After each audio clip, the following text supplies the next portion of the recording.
तुमसे दूर जाने की ख्वाहिश नहीं, पर तुम्हारी शक के डर से बहुत डर लगता है। गरीब लहरों पे पैरे बिठाए जाते हो, समंदरों की तलाशी कोई नहीं लेता। 17.5 lakh Indians have acquired foreign citizenship, not using Jharkhand coal, not giving Jharkhand power, donated 2,500 crores to the BJP.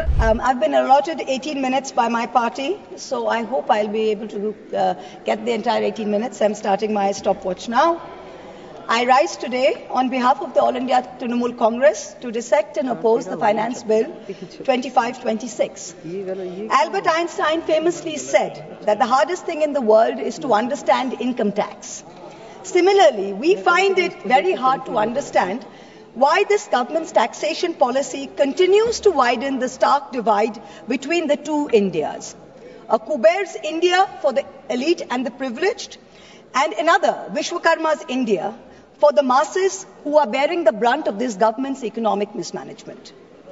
We have just finished the spectacle of the Mahakumbh, with faith drawing millions to the holy Sangam at Prayag. The government is patting itself on its back for organizing the grandest spectacle that humankind has ever seen. It is a small concern that the same UP government who was unable to count the number of deaths in the Kumbh stampedes and give the country a number was magically able to insist that precisely 63 crore people had bathed in the river. Now 63 crores is the entire adult population of India, which statistically implies that every single one of us sitting here has bathed in the Kumbh. I certainly haven't bathed in the Kumbh. Most of us sitting around me have not bathed in the Kumbh. So, but this mirage continues. This great mirage is continuing. Similarly, much like the great taxation mirage that this government has created. In December 24, in response to a parliamentary question, the Finance Ministry provided certain crucial statistics on taxpayers in this country. What did we learn? We learned that there are 8 crore people in this country who filed taxes. But out of that, only 56 lakh people earn more than 15 lakhs per annum. These 56 lakh individuals, these are the engine of India's entrepreneurial and services economy. They are the only ones effectively paying direct income tax. Now with the new exemption structure, those earning up to 12.5 lakhs annually will pay zero tax. Let's be clear, income tax is leviable only on 56 lakh people out of 140 crore population.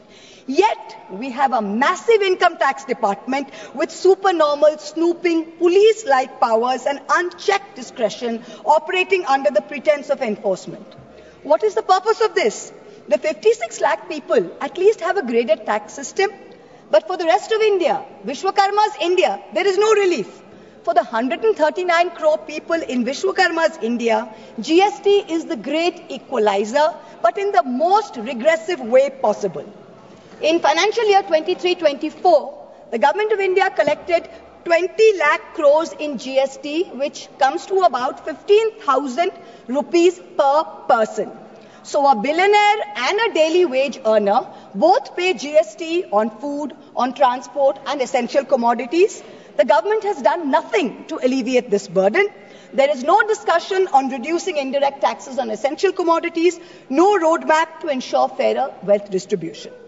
All social sector spending has actually seen contractions. Let me give you a few examples. The finance bill mentions an health and education cess of 4% on income tax. No problem. Everyone's happy to pay this if it goes in the right way. You're taking our money, fine. The Kothari Commission in 1966 had said that 6% of India's GDP must be spent on education.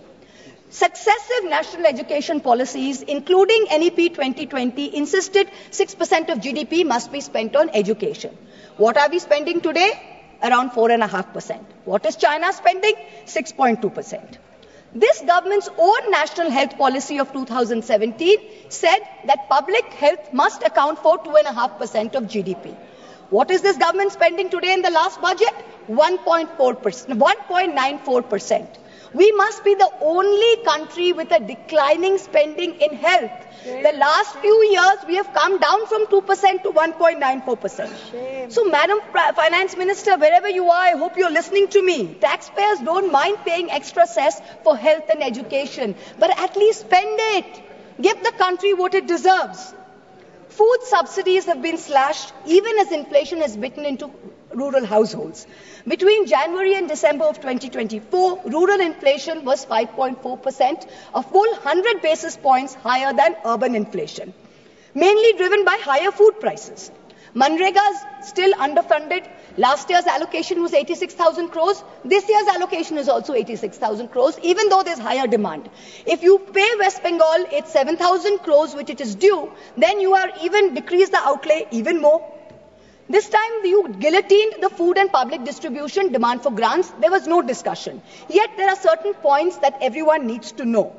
This country has a National Food Security Act in 2013, which mandates that 75% of urban households and 50% of urban households must have coverage. 75% of rural and urban must have coverage.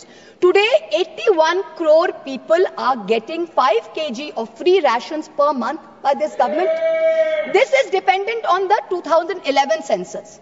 Now, the government on affidavit told the Supreme Court that we haven't had a census since 2011. We don't even know when the next census is going to be. So the government says, well, how are you going to revise the numbers? There are many poor people who are not getting rations. The new number is an extra 13 crore must be given rations. Government says, we don't know. We don't have a census. So Supreme Court says, what do you have? We have an unorganized migrant portal, the e-Shram portal. According to the e-Shram portal, 8 crore new people must be given rations. The government is steadfastly refusing to give this 8 crore people rations. Please note, these people are paying GST. They are paying GST. You are raising 20 lakh crores based on these people, yet you are not giving them 8 crores people rations per month according to the Food Security Act. Now, this kind of iniquity, I'm not comfortable with it. We certainly don't want this on our conscience.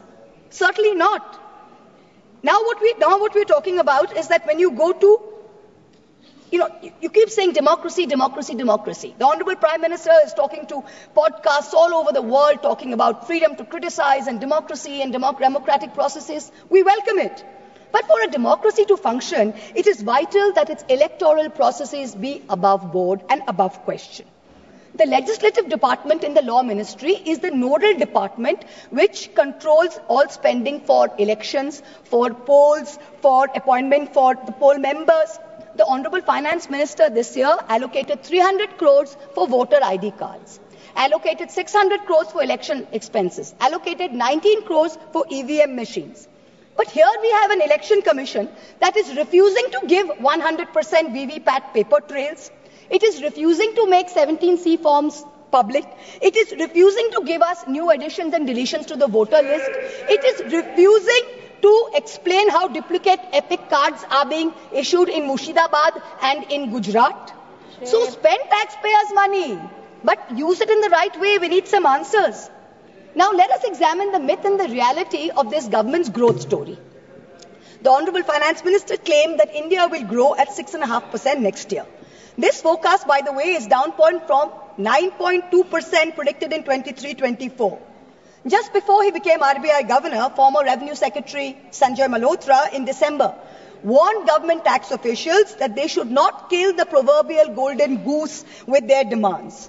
Net foreign inflows fell to 1.2 billion between April and December, down from 7.8 billion.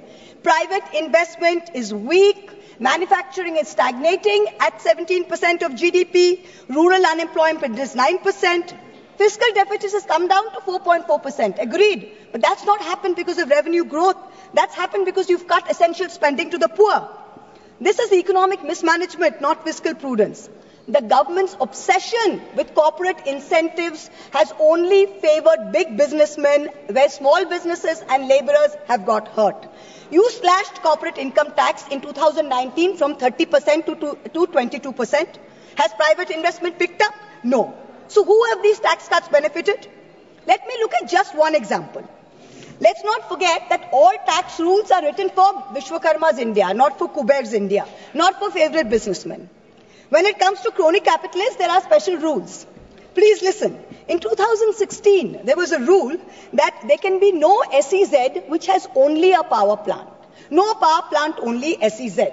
But for a very special friend, Mr. A, this was done in Godda, Jharkhand. Mr. A received not only billions in benefits during the capex phase, but receives an ongoing benefit on no import duty for importing coal, no coal cess, no domestic supply obligation. Savings of clean energy cess were 320 crores per annum, custom tax and GST benefits were another 2,000 crores. Now that things with Bangladesh have soured, the government has said you can sell power domestically, but have you recovered the back interest and the taxes which were meant for the SEZs? Plant was built by a Chinese contractor with Chinese equipment, customs duty free, GST free, tax free, not using Jharkhand coal, not giving Jharkhand power, not paying clean energy cess, and currently employing less than 1,000 people. For some people, rules, laws, acts mean nothing. गरीब लहरों पे पैरे बिठाए जाते हो, समंदरों की तलाशी कोई नहीं लेता. Stock market investors, corporates, small business owners have all become victims of the worst kind of tax terrorism. According to the last budget receipt of July 24, total income tax under dispute was 10.5 lakh crores. This figure has doubled from 5 lakh crores in 2015 to 10.5 lakh crores now in 23. So much for the promise of eliminating tax terrorism. When you're looking at the CBDT's Action Plan 24-25, it gives us data on pending appeals. It's telling us every year there are more pending appeals than appeals which are being disposed of. So what kind of dispute resolution are we managing? It is estimated that there are 6 lakh pending appeals today. The Indian IT tax department has followed an adversarial approach. It unnecessarily pursues all appeals at all levels regardless of outcome. And all your department officials, there is absolutely no penalty on pursuing frivolous regulation. So kahin bhi kuch bhi case laga do. There's bad drafting of tax laws, different interpretations, high courts are providing divergent opinions, there's confusion. The judiciary simply cannot handle this mountain of pending appeals. More than 17.5 lakh Indians have acquired foreign citizenship of another country in the past decade. An estimated $21,300 millionaires left India in the past 3 years alone. तुमसे दूर जाने की ख्वाहिश नहीं, पर तुम्हारी शक की डर से बहुत डर लगता है. तुमसे दूर जाने की ख्वाहिश नहीं, पर तुम्हारी शक की नजर से बहुत डर लगता है. This is what people are telling this government. GST is a nightmare. You are having to wade through 100 different tax rates, including cesses. Multiple rates, ensuing confusion has facilitated an alarming GST evasion of 2 lakh crores, almost double the 1 lakh crore evasion that was there in fiscal year 2023. 18,000 fraudulent entries have been uncovered. Many more are likely. Senator Barry Goldwater, the Republican senator in the United States, famously said that the Income Tax Act has created more criminals than any other act of government. This is really proving true in India's case. Honourable Chairperson, the government's draconian taxation policies have turned our stock market into a breeding ground for tax uncertainty. Let's examine the facts. They're mind-boggling. 2004, capital gains tax eliminated, replaced by a 0.1% securities transaction tax. 2018, BJP government reintroducing 10% long-term capital gains tax. 2024, this long-term capital gains hiked to 12.5%. Short-term capital gains increased from 10% to 15% in 2018 to 20% in 2025. Securities transaction tax hiked by 60% in 2024. Corporate dividends, once taxed at flat 15%, are now taxed at slab rates with TDS. The government and the SEBI have together destroyed wealth creation in the stock market, both domestic and foreign. When you have Europe, when you have the US, you have Singapore, who are aggressively attracting investors, we are driving them away with policy arrogance and excessive taxation. Also, the new Income Tax Amendment Act contains something rather alarming in the fine print. Is the government trying to bring back electoral bonds in another shape or form? The bonds were declared unconstitutional in February 24 by the Supreme Court. And yet, in the new Income Tax Bill 25, Schedule 8, provisions relating to the electoral bonds are mentioned. Is this legislative oversight? In which case, very shoddy work on your part. And if it's not oversight, then it shows that you're keeping the road open so some kind of back entry to your fiction system. This is very clear. Electoral bond data shows that companies with negative profits donated 434 crores to the BJP. 41 companies under investigation donated 2,500 crores to the BJP. 30 companies facing investigation donated 335 crores. Madam Finance Minister, the CBDT in your hand is an engine to spur India's growth through transparent and progressive taxation. Please do not turn it into an agency like the ED and the CBI, who have essentially become 193 cases pursued by the ED, 2 convictions.